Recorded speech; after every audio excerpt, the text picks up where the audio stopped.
निवासी हूँ, क्योंकि मैं यहाँ का पीएचडी स्कॉलर हूँ। पीएचडी करने का सबसे बड़ा दुख रिसर्च और गाइड नहीं होता है, सबसे बड़ा दुख होता है रिश्तेदार। हम जब भी रिश्तेदार के बारे में सोचते हैं, मुझे समझ आज तक रिश्तेदारों को 5 साल में समझ नहीं आया कि मैं मोतिहारी में रहकर कर क्या रहा हूँ। उनको लगता है कि आम इंसान है, जो भी नाम पे आगे डॉक्टर लगा होता है वो हमेशा दवाई देगा। वो इसी के लिए कहते हैं, जब भी मैं घर जाता हूँ, इस बार लास्ट में घर गया तब अंकल आंटी ने बुलाया, अच्छे से खाना वाना बनाया, अच्छा खिलाया।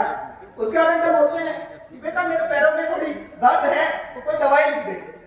अब मैं कैसे बताऊं कि मैं राजनीति विज्ञान का छात्र हूँ, मैं घुटनों का दर्द ठीक नहीं कर सकता। अगर वो कहीं तो मैं उनकी घुटनों की बात को पंचायत में जरूर ले जा सकता हूँ, क्योंकि पंचायत में रख सकता हूँ। दूसरा आता है कि रिश्तेदारों को हमेशा लगता है कि ये यहाँ आजादी से ऐश कर रहा है, पीएचडी करने गया है, पैसा आ रहा है, स्कॉलरशिप है, तो ये ऐश कर रहा है और लड़का पूरा इंडिपेंडेंट है, पूरा अच्छे से रह रहा है। लेकिन उन्हें नहीं पता कि रात को मेरे और दोस्त के बीच क्या बातें होती हैं। रात को 2 बजे हम इंटरनेशनल लेवल की बात करते हैं। हम लोग कहते हैं कि 2 दिन से जो पोचा था वो मिल नहीं रहा है, तो क्या करें, क्योंकि पोचा हमारे लिए ज्यादा इंपॉर्टेंट है। अच्छा, मैं जानना चाहता हूँ यहाँ कितने लोग हैं जो अपने घर वालों के साथ रहते हैं? एक बार हाथ उठाएंगे। जो लोग घर वालों के साथ रहते हैं भाई, उनका स्ट्रगल मैं मानता हूँ कि वो फेक स्ट्रगल है, वो स्ट्रगल नहीं कर रहे हैं। जिन्होंने बाहर रहा है उनका स्ट्रगल सच का स्ट्रगल है, क्योंकि जो अपने माँ बाप के साथ रहते हैं उन्हें लगता है कि उनका जीवन का सबसे बड़ा दुख है कि मम्मी ने टिंडे बनाए हैं, लौकी बनाई है। लेकिन हमारा दुख देखो, हम लोग जाते हैं बाजार में, टिंडे देखते हैं, लौकी देखते हैं, लेकिन रास्ते में रोते हुए मैगी उठा के ले आते हैं। तो उन्हें बनाएगा कौन? टिंडे में मैगी नहीं बना पाते। घर से बाहर निकलते समय जब मैं घर से निकल रहा था, तब मेरे मन में एक अच्छी फिल्म थी कि मैं सोच रहा था कि अब घर से निकल रहा हूँ, फुल आजादी रहेगी, रात को 2 बजे घूमूंगा, पैसा रहेगा, मुझे कोई रोकेगा नहीं। लेकिन जब यहाँ आता हूँ और रात को घूमने की बात तो छोड़ दो, रात को मैं 2 बजे यूट्यूब पे देख रहा हूँ कि बिना कुकर के दाल कैसे बनाए, क्योंकि मेरे लिए दाल बनाना ज्यादा इंपॉर्टेंट हो गया है।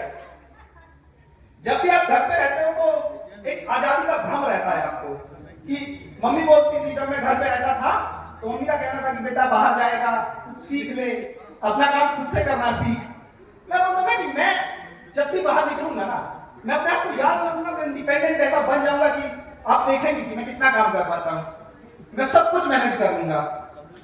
लेकिन जब मैं यहाँ आया तब मुझे पता चला कि वो फ्रीडम नहीं है।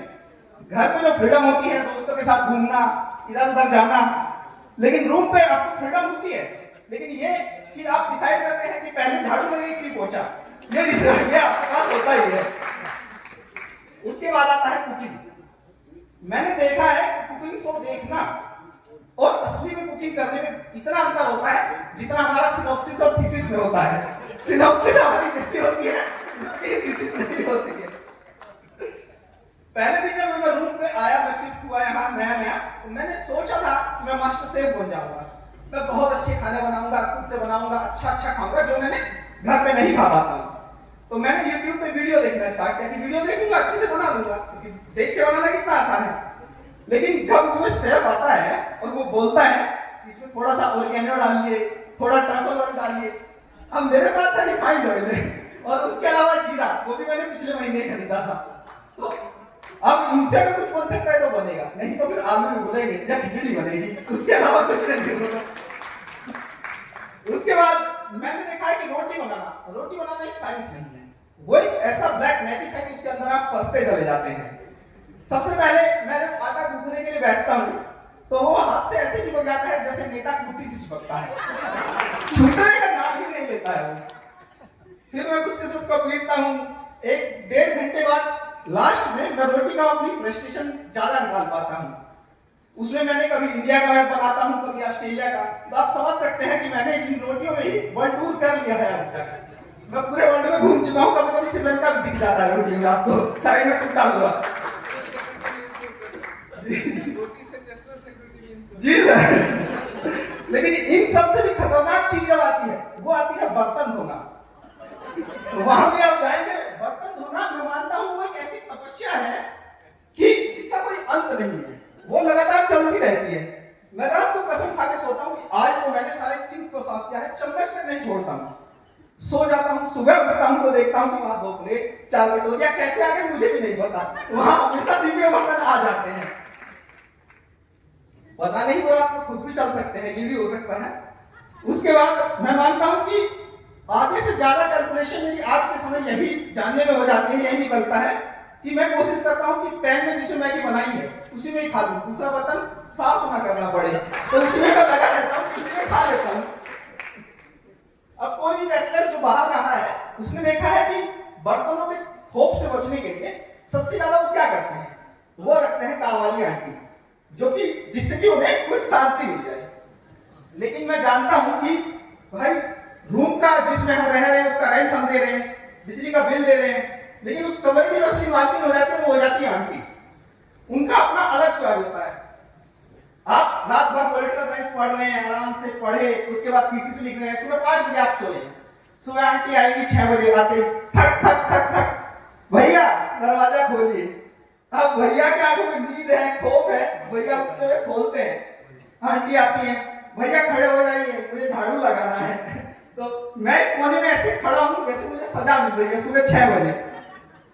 वो बर्तन कम धोती है, वो जज ज्यादा करेंगे आपको, जज करती है कि अगर कोई भी मैगी का बर्तन या कोई ऐसा बर्तन जो ज्यादा जल गया है, वो सामने देखते ही वो बोलेगी बड़बड़ाएंगी, पता नहीं रोज ये खाते हैं, पता नहीं पेट है कि डस्टबिन है, कुछ भी खाते हैं। तो वो चुपचाप, और हम लोग चुपचाप खड़े हैं, कुछ नहीं बोल पाते, क्योंकि हिम्मत नहीं होती कुछ आंटी के सामने बोलने की, क्योंकि हमें उससे भी ज्यादा बड़ा डर तब लगता है जब आंटी छुट्टी के लिए बोलती है। भाई कोई भी देश का प्रधानमंत्री भी हो, वो छुट्टी लेने से पहले बार बताता है कि मेरी आज छुट्टी है, लेकिन आंटी जो होती है वो कभी नहीं बताती है। जिस दिन कमरे में सबसे ज्यादा कचरा होगा, बर्तन सारे सिंक में होंगे, एक भी बर्तन बाहर नहीं होगा, और आपके दोस्त आने वाले हैं, उस दिन सुबह सुबह आंटी का फोन आएगा, हेलो भैया हम नहीं आएंगे, हम गांव जा रहे हैं। अरे कौन सा ऐसा गांव है जो हर हफ्ते शिफ्ट हो रहा है, वो शिफ्ट के वक्त देख के हमें मुस्कुरा दे कि आज तो तुझे ही करना है सब कुछ काम। उसके बाद सभी बैचलर्स को हम देखते हैं तो सबसे ज्यादा हमें दिखता है नया चीज आती है कपड़े धोना। घर पे जब हम रहते थे तो घर पे वॉशिंग मशीन थी, गंदे कपड़े लिए बास्केट में डाले, 2 दिन बाद हमें प्रेस किए हुए ऐसे मिलते थे कि मैजिक, एक तरीके से जादू। जब ये मैजिक हमारे यहाँ वो मैजिक होता है एक कुर्सी, हर एक बैचलर्स के रूम में एक ऐसी कुर्सी मैंने देखी है जिसमें कोई बैठता नहीं है। उस कुर्सी का जन्म ही हुआ है कपड़ों का वेट रखने के लिए, सारे कपड़े उसी कुर्सी पे रहते हैं। पहले उस कुर्सी पे आपको दिखेगी एक टी शर्ट जाएगी, फिर जीन्स, फिर टॉवल, धीरे धीरे उस कुर्सी पे माउंट एवरेस्ट बन जाता है। और वो कपड़े तब तक नहीं धुलते, तब तक उनमें मोटिवेशन नहीं आता जब तक उन्हें पता नहीं चलता कि जो पहनने वाले कपड़े हैं वो खत्म हो गए और जो पहने हैं वो आज लास्ट है। फिर संडे को बाल्टी में एक सर्फ डालता है और उसमें एक हवन होता है जहाँ पे हम लोग बैठ के हवन करते हैं, सारे कपड़े धुल के डाल देते हैं। क्योंकि और कपड़ों को लेके कभी कभी ऐसा लगता है कि धोना नहीं चाहिए, बल्कि इनका अंतिम संस्कार कर दे तो ठीक ही है, क्योंकि बहुत ज्यादा हो चुके होते हैं। और दोस्तों मेरा ये बात सच है, घर से बाहर रहने का एक फेज है, वो हमें बहुत कुछ सिखाता है, वो हमें असली बजट भी बनाना सिखा देता है। क्योंकि जब भी महीने के शुरुआत में हमारी फेलोशिप आती है तब पनीर आता है, जोमेटो आता है, सब कुछ चलता है। तो मुझे फाउंटेन पेन अपने पास रखने का बहुत शौक है, तो मैं जैसे ही पैसा आता है तो मैं सोचता हूँ कि अच्छा एक पार्कर का पेन खरीदूंगा, ये करूंगा वो करूंगा, लेकिन महीने के अंत तक आते आते वापस से आलू पे आ जाते हैं। 10-10 रुपए का हिसाब लगता है और 3 रुपए वाला यूज एंड थ्रो पेन ही यूज होता है, उसमें कोई अच्छा पेन हम लोग यूज नहीं कर पाते। ये स्ट्रगल हमें असली दुनिया दिखाता है। पहली बार मुझे एहसास हुआ कि मम्मी बिना थके 30 साल 3 टाइम रोज खाना कैसे बनाती हैं, और पापा बिना गुस्सा किए हुए कैसे सुबह उठ के ड्यूटी पे काम पे चले जाते हैं, क्योंकि मैं तो एक अच्छा आलू अच्छे से नहीं उबाल पाता और उन्होंने उबाल के मुझे इतना बड़ा कर दिया है। तो ये देखते हैं। और जो भी तुम लोग भाई घर से दूर हैं, भाई तुम असली सर्वाइवर हो, अपना ध्यान रखो, टाइम पे खाओ और अपनी डिग्री पूरी करो, और प्लीज जाके वो बर्तन धो लेना क्योंकि सिंक में पड़े हैं, फॉसिल बनने वाले हैं। Thank you so much.